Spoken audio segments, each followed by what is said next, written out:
gift Ostallos Siziba aiwa oshaina obudikira aiwa ari kuNigeria kwavanoonekwa ari kuAbuja akamira nemadelegates eAfrican Union AU.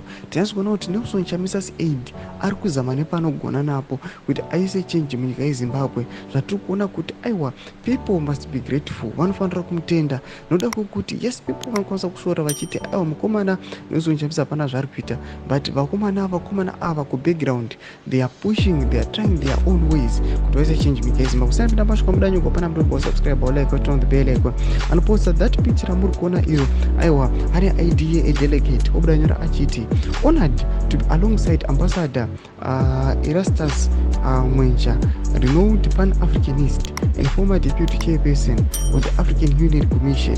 At the Africa Conference, Ambassador Mwencha's remarkable leadership as the Secretary General of COMESA paved the way for Africa's first free trade area.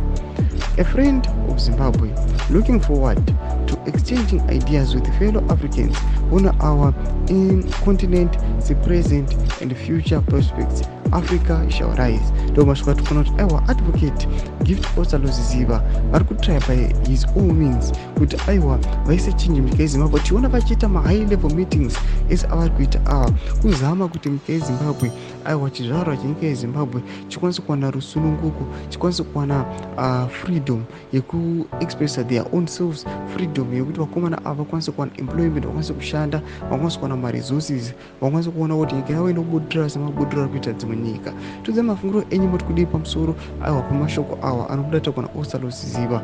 Mina comment section yedu tudze mafungiro enyu, subscribe or like channel.